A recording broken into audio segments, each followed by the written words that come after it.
So I've said this before, and I'm pretty sure I'm going to say it in the future. I've come to the realization that you all hate me. Why would you make me watch this movie? What have I done to you? Dun it, dun it. Dun it, dun it, dun it, dun it, dun it. I like that. It's gonna be my new theme song. Dun it, dun it, dun it, dun it, dun it, dun it, Batman.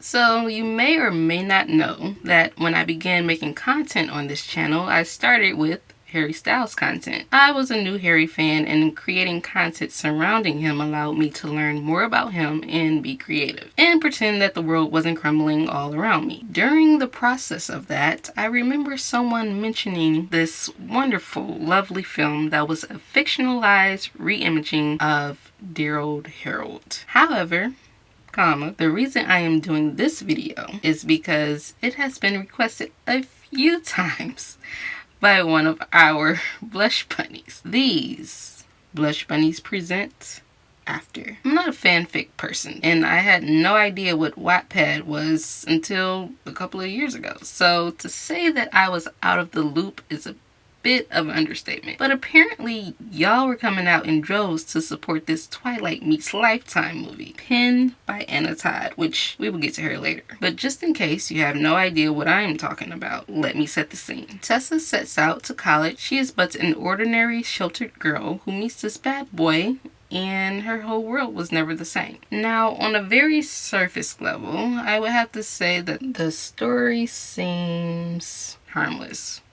Mediocre, but harmless. Nothing jumps out when you put it in layman's terms. But sitting through it is a whole different story. And I don't even know why y'all want me to experience this travesty yet, and still, here we are. When we first meet Tessa, she's loading up to go to college with her mother and who I thought was just a friendly neighborhood Spider-Man. He's on screen for a couple of seconds, but instantly you feel this weird, nervous Peter Parker energy about him, except it doesn't work. It's not cute, endearing, or anything. It's just awkward. Now, to be fair, she walks around looking like a Cabbage Patch Kid in her Limited 2 outfits meets House on the Prairie, so it's not like she's out of his league or anything. They do match each other's vibe overall, but their chemistry gives brother and sister, or our moms were best friends so we grew up together. This is the part I've been dreading. Me too. Are y'all sure? It's giving Calabasas drag. I don't believe you. And this is all within like the first 5 minutes. So you go into it already knowing she's gonna cheat because good girls only stay with these types for so long, right? Then we meet her roommate, who is a rebel of sorts and an upperclassman. Which, side note, is pairing freshmen with upperclassmen a thing these days? I thought that was left back in like the early 2000s, but maybe I'm wrong. Still thought it was weird. Anyways, as soon as her mother lays eyes on her, she's like, oh, you are not about to be laying up in here with this girl. Look at what she got on. Look at her earrings. Okay, she didn't say that, but she wanted to. She just knew the girl was bad news. And the girl is all like, you actually read?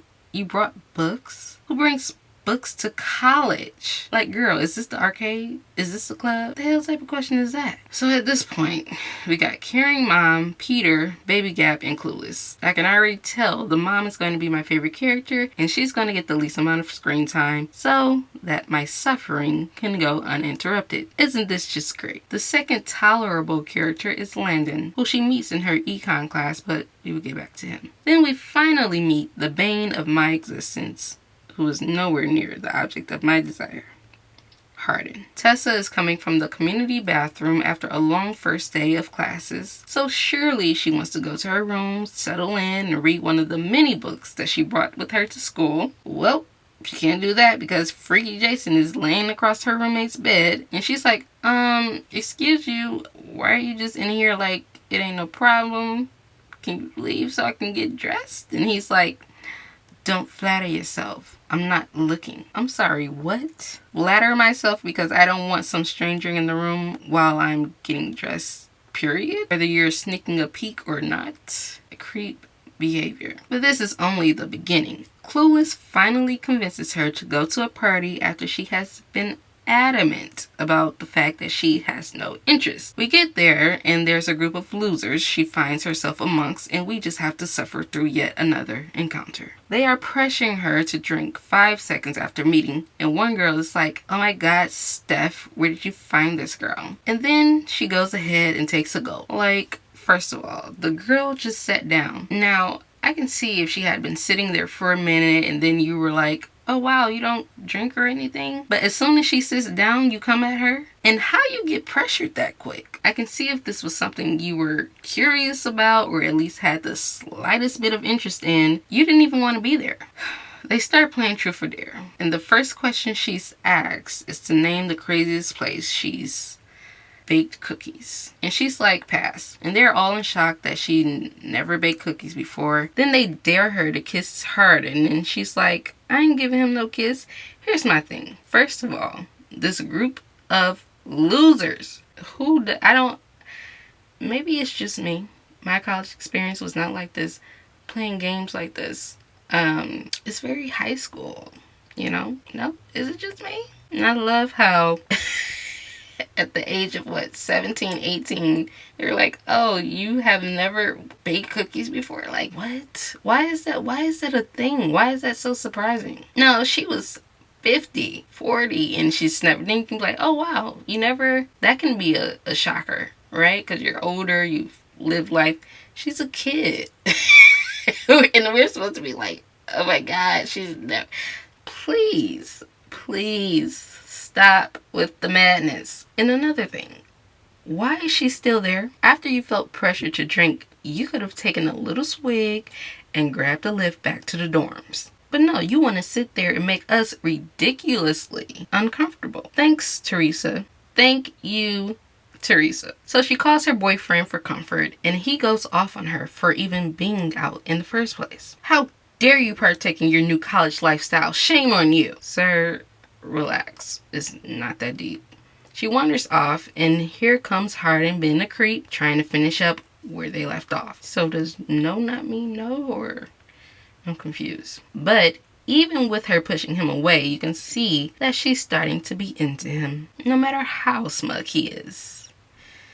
Oh goody. This is amplified by the fact that he invites her out and she's like, "No." And as a matter of fact, we need to stay far away from each other. And then all of a sudden she decides to go anyway, even though there was absolutely no indication that she had changed her mind. I thought maybe she left something on the counter or something by the way she turned around. Like, what kind of "I changed my mind" was that? Oops, I forgot my pen. Girl, what? Not to mention, you decided to go to a place with this boy you've had nothing but negative encounters with since the moment you've met him. Not a clue of where you're going. You just riding along to the middle of nowhere, happy as a clown. Girl, bye. He takes her out to this body of water so they can have a slow motion staring contest, and he attacks. Well, not exactly, but he could have. She clearly wasn't thinking that far ahead. Now, here's where she turns a new leaf with me in a bad way. Well, I guess that wouldn't be turning a new leaf because that implies a good thing. Y'all know what I'm trying to say. She kisses him. Him kissing her is one thing because he don't have love or loyalty to anybody but himself. He's made that clear. But she has a whole boyfriend. How could you do this to Peter? What did he ever do to deserve this type of treatment? Okay, I'm not going to pretend like he isn't a total pain in the butt and being jealous and acting weird over nothing. But that does not give you the green light to cheat. It just doesn't. And with Hardin of all people, like, am I missing it? What is she seeing in this guy? Have you never been touched before? No. And I don't want you touching me. Move. You done messed up the mood. You think you doing something just because you got that accent? Okay, I'm not gonna lie. Those British accents, they do hit a little different. But to think she did all that trying to cozy up and get closer to him just for him to look down his nose at her when his fake friends come around. He didn't even tell her to wait in the car. He just handed her the keys. Here. I'm like, dang, she gotta drive herself home? I'm assuming she ends up walking. Then shortly after, she's over there huffing and puffing in her sleep, fantasizing about him. Are earth to Teresa. Did he not just play you? You like the disrespect and manipulation, don't you? This is the way to go, huh? Like, Peter definitely has his issues, but come on. He drives all the way to surprise her, and she's like, hi. Dry. Very reminiscent of me too. Like, you should have been broken up with him. But we all stay in situations longer than we should. We've all been there. But to add insult to injury, he doesn't even get to properly defend his girlfriend. They're playing this kissing game. Am I out of the loop? Is this what college kids do? Please let me know, because maybe I'm overthinking it. But this is weird. They're playing the kissing game, and Tessa is like, I'm good. And the guy keeps at her. Peter is like, yo, chill. And then in comes the incredible Hardin to save the day. Like, who asked you to do that? And how disrespectful is it for you to do that while her boyfriend trying to handle the situation? Talk about a blow to his manhood. You didn't even give him a chance. But this is the kicker for me. She gets a call in the middle of the night from Landon. For her to come over, she basically has to sit there and read him a lullaby just so he can calm down. Hey, big guy, the sun's getting low. Like, I'm sorry, when did she become his keeper? They've known each other for 2 days, and all of a sudden, she is his only hope? And then for this big blow up to be because Landon's mom and his dad are getting married, and his mom is at home, bro. If you care that much, why don't you move back to London to help her? No shade, but it's not your dad's responsibility anymore to make sure she's good. And you're in college, which means you're old enough to get a job. But please continue with sitting around crying. I love your lack of energy. Go, girl, give us nothing. Landon, Tessa, and Hardin. If y'all don't stop playing with me, this is so dumb. This is so dumb.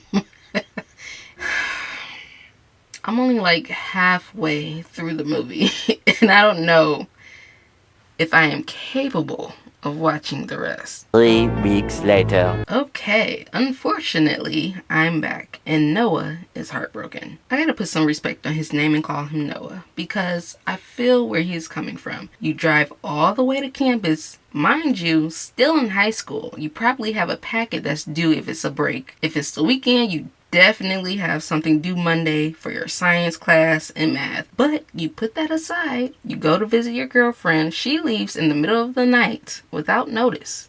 She does not respond to your calls or texts. You're waiting around for her, and she pulls up with the same dude that showed you up the day before. Yeah, I'd be pretty pissed. Then she's talking about go away, Hardin. Like, girl, you flew to his rescue. You're in this. Don't try to backtrack now. So 1 minute goes by and she's all, you're more than a friend. Like, girl, please save the dramatics. You don't even know him. Now all of a sudden he goes from loving only himself to romantic getaways in the library, reading her bedtime stories, sneaking into her class just to tell her how beautiful she is in the creepiest way imaginable, by the way. The audience is just supposed to be into this. Give me a break. Under any other circumstances, I would think these things were cute, but there's literally nothing about this microwave relationship that's appealing. And I'm glad her mom busted in there and told her, like, you up in here messing around with this little rock-headed boy and you need to be hitting the books. Of course he's going to break your heart. Look at him. Like, what do you think is coming your way? I do think it was a bit much to say she was cut off, but who am I? She knows her child. Hit her where it hurts. No, but she definitely needed some tough love in this moment, because what is this? Then he's up there playing make-believe in somebody else's apartment. What if this was ours? This is not your house. This is not your place. None of these things belong to you. You're supposed to be in here watering the plants. How you offering somebody else's apartment to someone to live? What? If anything, you should have been trying to make arrangements for your mom to come there. Remember when you tore up the kitchen, kicking and screaming because your mom was living in the crap hole and nobody was helping? How quickly do we forget? So of course she's all excited to live with this guy she's known for 3 hours, and she's making promises like nothing he could ever do would make her leave him, after he tells her that he doesn't deserve her. Whenever someone says they don't deserve you, believe. Don't make excuses. Believe him and run as fast as you can, like the boogeyman is chasing you, because in all honesty, he is. That's one of the scariest statements anybody can say. because trust me when I say they would not be lying. It's giving all facts. Enough about my life. Moving right along. We finally meet his father, Chancellor Scott, and his new stepmother, Tara, who has apparently taken time off from her evil plotting to introduce herself to his girlfriend. And we learn why Hardin gets so upset at the mere thought of his dear old dad. Turns out he used to be a heavy drinker and got into it with some bad people. Those people came after him but found his mother instead. Hardin, being only 8 years old, felt helpless, and now his father is forever on his bad side. Now this is understandable. I'm not going to give him a hard time on it. It is especially difficult to leave the past behind when you see someone else reaping the benefits that you feel is owed elsewhere. However, and I am going to bring this up however many times it is necessary because I am truly puzzled. And if you know the answer to this, please explain to me. Why is he even there? Why is he there? You hate your dad so much because of what your mom had to endure. He offered to help your girlfriend with advancing in a potential career. You lightweight try to block it because you hate him that much. Why are you there? Go back to London with your mama. Now, here comes the much dreaded part of this movie and subsequently this video. I have to talk about Anna Todd. As the story goes, Anna Todd was around 24 when she wrote this story based on a then teenage Harry Styles. It would have been one thing if they were in the same age group and she was reimagining what it would be like in their teen years or something of the sorts. I've watched a few interviews in which the story changes each time. First it was based off of Harry, then it didn't have anything to do with him. She just used his name for her story, which later she had to change to Hardin Scott for legal reasons. Then she used the excuse that she didn't know him, so how could this possibly really be about him? And that she is not Tessa. Like, ma'am, even if that were true, we're not going to pretend that this makes this less cringy. Like, we're just not. And the fact that this story went on to become a book and later 4 movies is absolutely insane. I mean, it fits the mold of Hollywood, but geez Louise. So seeing this little love scene, especially knowing this information, is uncomfortable to say the least. Hero, who plays Bootleg Harry, said that he shook his hand at the Met Gala in 2019 and Harry gave him a knowing look. For some reason, this prompted Hero to believe it would be great to have a talk about it in the future. I'm not so sure of how that conversation would go, being as though we're 4 movies in and Harry has not made a peep of a comment to the public. But hey, see for yourself. Don't let me influence you. Finally, everything comes to a head when Magenta Spice sends I almost said Harry.